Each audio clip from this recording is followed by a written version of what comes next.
how it goes, though. We'll leave the speculation at the door and start to look at the facts as we get into our last round of games here. Final day for Group Green. So much room for teams to leapfrog one another. Who will be in the survival stage? Who's making it out in top three? We'll find out at the end of these games. But let's kick it off as we groove into Sanhok. Yeah, not only the last day for Group Green, but the last day for this green map of Sanhok. Only one remaining, and is this one. Gladiators, like the boy said, I actually wouldn't mind alpha drop from this team. There is significant amount of compounds towards that area, and honestly, that might be the wise play because they're right on the edge at the moment. You can see here, they are actually dropping over to the side, so that adjustment does come through on their part. Look at that, me and Maxman just predicting the future in the process. Tiamba as well, 9th place, Jackie. The Chinese team actually, I think, has done badly. They've had some gifted wins, especially on that was kind of just textbook for them in terms of just picking up the circle and winning. See here just desperately running around like, where is Gladiators? Where have they gone? They can't spot them whatsoever. There might be a chance for them to have a little peek down towards that western side, but I just don't think it's likely. Again, just touching back on Tiamba, currently in 9th place. They would have to perform fairly well today, right? Because I think some of their wins have come fairly easily. It's just been some nice little points here and there, getting towards the end game while two behemoths are fighting off in the distance. Tiamba's just staying out of the argument. But again, it's a team that has placed themselves in 9th place. Maybe they hold on to it. Maybe they don't. No, man, I think you're right with that. You know, you're not beating around a bush. The chicken dinner they took yesterday, I believe, was the 2 elimination games. The facts are kind of in there, right? Where it's one of those where you're like, okay, fair enough. You've been able to secure it, but you need more today. You know, that's one side of the bread buttered blank, but you can't coast by on that, especially with how competitive you'd imagine the lobbies are going to be today. There'll be no room for 2 elimination chicken dinners, or I've now cursed it. And that's kind of what we're going to be looking at throughout the course of the day. So let's see. We'll find out how things go. It is nice, at least. I was kind of right there with you when you were saying about Alter Ego peering over the ledge, looking for info on Gladiators. I was thinking if they were going to play that similar style from yesterday, because it almost just felt like they were really tilted by Gladiators. So any opportunity they saw where they could hunt them down, they just would. They'd hard commit to trying to take them out. And obviously, the risk you run today is, if you go for that, you're not accumulating any points up the play. And the difference between Gladiators in 13th with 80 points, roughly, if we round up, versus Alter Ego with 97, that's only a stone's throw away. That's definitely something that you can start to lap. So they won't run too many risks. Rosemary, though, bides his time and seems to have found a fight that he is comfortable with, Blank. That's an instant knockout and a first blood going with no room to trade for IA.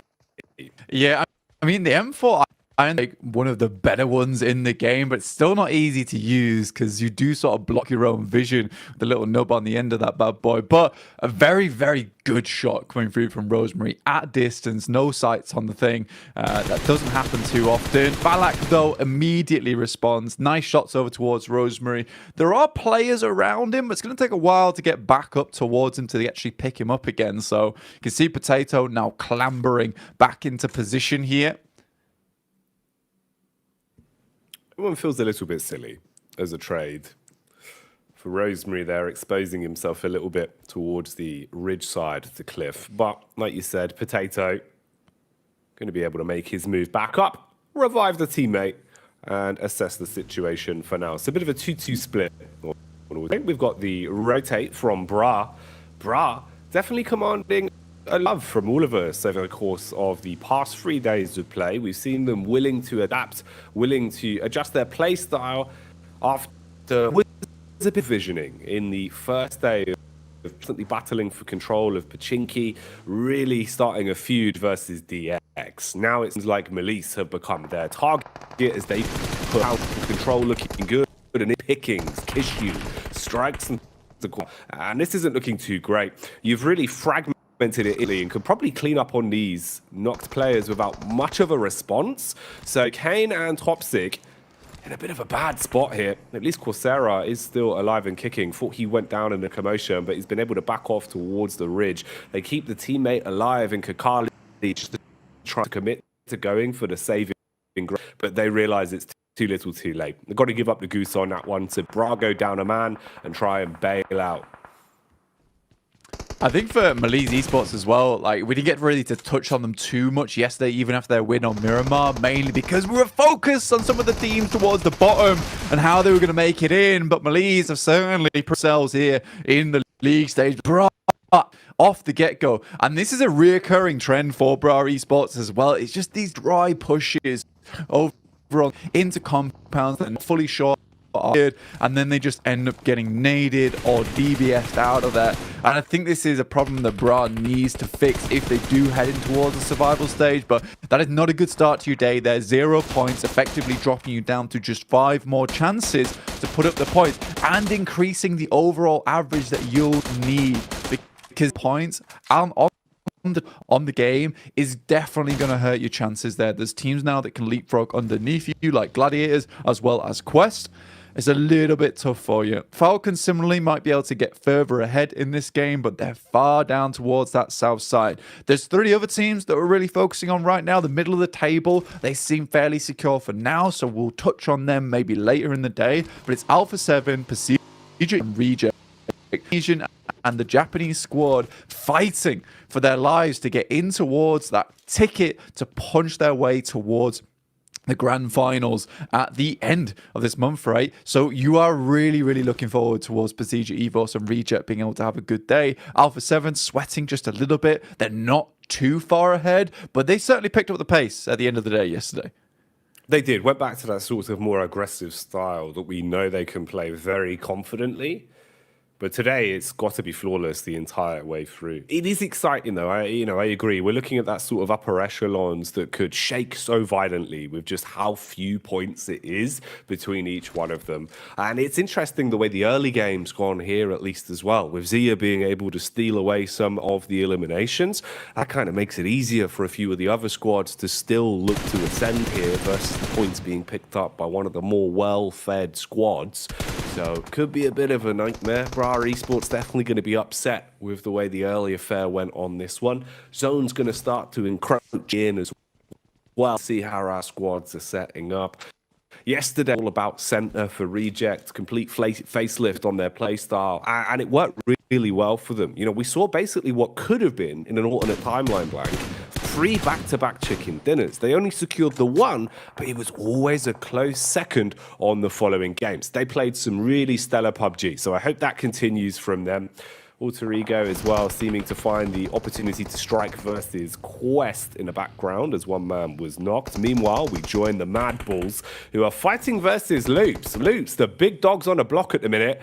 They are number 1 when it comes to our standings, and they had a fantastic run over Group Green, always showing how confident they can be. But can they contend versus the Bulls that have seen red, spreading out and trying to take some space off them? Chief, pop in the stims and look into on contact. Yeah, this is the box, right? They're fighting for their lives in this tournament, but it's Reject actually from the side getting a side swipe on them. That's on the northern edge, so Mad Bulls might have to pull away from that. A lovely nade will take down 1, but look at this off in the distance. Pasija Evos, they have cut off the rotate coming through from Alpha 7. They're direct competitors. They've already got 2 knocks on the side. There's 1 that's been thrown back over towards Zuxi so far, but more damage keeps on pouring through, keeps Alpha 7 on their toes.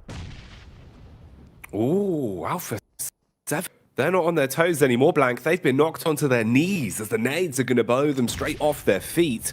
Redface shutting down 1 for good as well, still peeking in to look what more damage he can deal. And that is a hefty amount of chip damage. Connecting onto Alpha after shot, even though they respond in kind, it's going to take far longer for them to reset from this. And you've got a bit of a push developing as well. Evos have fragmented into 3 prongs. Redface drawing the attention, a 2-player duo squad pushing up on the right-hand side, and Luxy trusted as a solo to develop a flank. Or if he gets in with the right timing, Blank, this could spell a nightmare for A7. Yeah, I mean, this is a risky play as well. Zuxi will finish off Senab, and this is the fight for 3rd place occurring on your screens. This is what might be needed to propel them even further. Luxy should have seen that backhoe coming through from Revo, but doesn't spot it so far. Understands that Mafio's off in the distance. In comes the vehicle, the tuk-tuk gets taken down in the distance, and Revo's out. Luxy, masterful on these off angles all the time. Now trying to spot for the final player, Mafia, and a 0.0 nation game coming through from A7 would be horrid to start their day off. And Redface will clean. This guy has been clean for Procedure Evos, and you better be cheering for them right now because they are attempting to get towards that grand finals off the back of that one. Love the way they played it as well. A lot of confidence in themselves. We'll have time to dissect it later because right now the Carnage news, it seems like Stalwart thrust into a fight versus Falcons. Utility being pulled out all over. Nice nade for close contact, but Six eats one as he's blown down onto his last legs, constantly swinging on one another here. A knock will trade beast and slow down the commotion from Stalwart, but the DS inside of the building cleaving its way through them and starting to block off these angles as Falcons scrap into this one to try and survive, but it's looking risky for them. The compound is chock-a-block with carnage right now. Axa has got to bring off a big play here versus Action and Icy. A lot of damage does hit over towards these two players. Action sidesteps it. It's grazing him, but he's still able to finish it off there. The bullet's whizzing past his arm, cutting the hairs on his shoulders.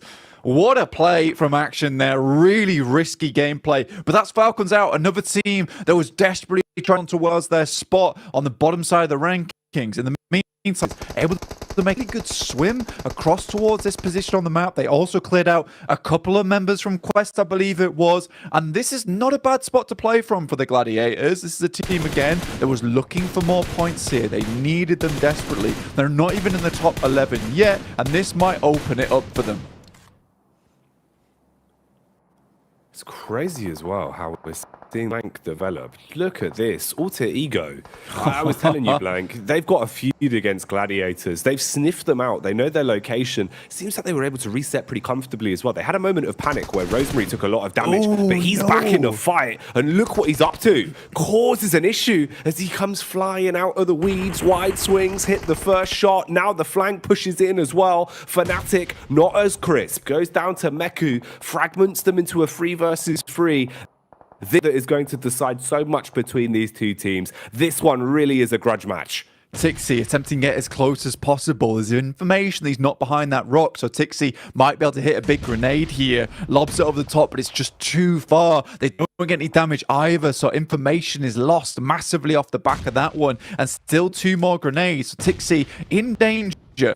For this team is the fact that Olgo was split for the time being, but they're able to get back into position. Now they're not in the greatest of spots, right? Their position is known. They're locked on the edge. Tiamba, QZZ takes down one of the players. Evos on the rotate. Zuxi, knock tree here.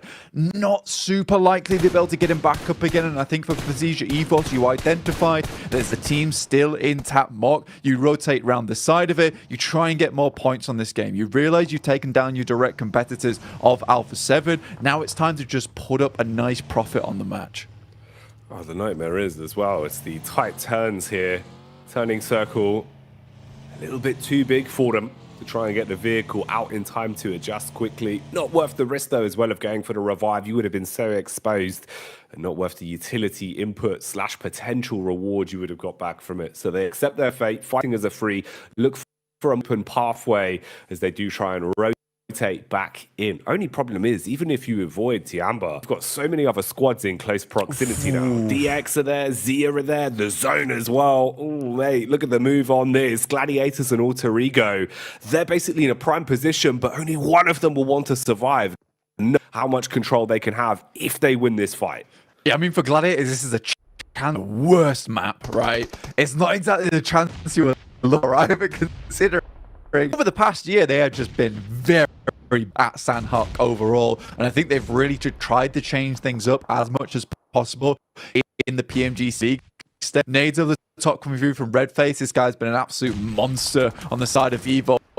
Coming Impa as he's just open on the sidelines. Ren is able to get YDD up whilst holding on that front line, and there's still some more shots coming through from Megamind. Hits some over towards Lynx, but has to back off as he spots Kissu on top of the roof. Nice 180. And I think for Zia, they could have had a chance in this tournament. They just stepped up a little bit too late here, Jackie.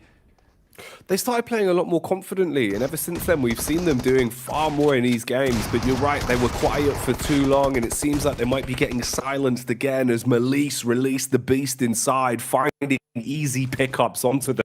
By one, you're starting to crumble. Megamind, he might have the brains of the operation, but in this situation, you're going to need some brawn to hold back the oncoming assailants. They've got utility to work with as well, at least focused on reviving one of their own right now. So small window for him to make a play. Can't really commit to going for a res though. Blue Zone nipping at their heels. Looks like he's paranoid about a peak coming his way. He's starting to back off at least and have a bit of leeway. Yeah, that's pretty much a finish there. See you later just about gets that first aid kit off, but off in the distance, it's Reject. Set themselves up very nicely on this side. They understand there's going to be teams coming out from Paris Resort, so they set up angles over towards it. This, again, is just really, really good play coming through from Reject. I think they understand exactly what they want to do extremely well, and I like it. It's a big change from the Japanese region. It's a big change from the Japanese squad to see these types of plays coming through and being executed quite decently. And I think for Reject, this is why I'm supporting them. We want them to get towards that third place spot. The adjustments they've made since last year's PMGC feel very, very significant. Even over the course of group, right, you can see that they've been adapting. They did the interview yesterday, complete change of face stuff. Even here, Blank, it's crazy how it feels like they are sort of a team of assassins. Like, you don't even see them, but you're seeing their names pop up in the elim feed in so many of the fights we had. This is the first time they're really taking kind of a full frontal assault and definitely commanding some of the spotlight of the day. As they've been heads up. Sun on point, OCO's not missing a damn bullet as well, and that bodes well. We know this team can deal damage. Let's see how they adjust from here, though. A little bit paranoid about what remains of Melise as they're off. That's Poser, who's basically gone from Nitty, and the play zone will take him out of commission. Meanwhile, Alter Ego seems like they've been revving up for this one for quite some time, but finally they want to push into their Gladiators compound. Can they clean house, Blank? Yeah, I mean, this is a fight that's been brewing for a while, right? And with Alter Ego finally been put up by the Blitz, sort of let them in a little bit. And I think you can understand why you see where it's a little bit easier for them to take shots and understand where they're playing from. There is more damage coming through as Mad Bulls fly into underneath their area alongside with Loops off in the distance. Basically, this fight is going to change everything for both these teams, right? Gladiators wins it. Now there's an opening. Now there's a chance, a little edge that they can sneak their way through to maybe get towards that top 11. If Alter Ego win it, they got a really good chance of securing their survival stage off the back of this Sandhawk. Close range combat continues as well. T Amber versus IA. The DBS proving too powerful on the cleanup for Falak, but he's still got one more man to deal with. Potentially playing medic from this position close towards the wall. Obsta goes for the revive. The Molotov spreading, but I'm not sure if it's actually burning enough. The wall's blocked it. DBS pulled out. Close range connection. He says, see you later, as Falak will secure that one. Meanwhile, Alter Ego burning to a crisp as well. Fnatic on his last legs, but the DBS deals with him, and Gladiators win the very important fight. Yeah, that was huge. Shame we didn't see all of it, but for them, that is absolutely gigantic in terms of point scoring potential. Taking out Alter Ego as well must feel like a nice little morale boost, right? You get to take down your direct in pretty much all these games, not just in points, but in terms of emotional damage that's been coming through from them too. That is lovely to see. As well as Reject over towards this right-hand side. You said they're like the assassins, right? You got the crouching chicken, hidden dinner over towards this side. Maybe they can find a first place. Hopefully they don't get stumped by the second. With DX moving in, Procedure Evos, I8. This is a really, really fun ending. And I think for Procedure Evos, they want to get even further into this match, make things uncomfortable for Reject. They aren't just going to send directly ahead in front of them. They're going to have to work harder to take that third place. A7 alongside Procedure. But first, big fight on the cards for them. Reject versus DX as they move into the singular building across the road. Competitors here. Both of these teams knowing how much it would mean if they can thrust themselves a little bit deeper into this game. So for DX, taking on Rejects is an all-important one. Then you've got that lower end of the skyscraper battle as well between Madballs and Gladiators. At this point, no, Madballs basically just a solo dolo. So not much that can be done from there.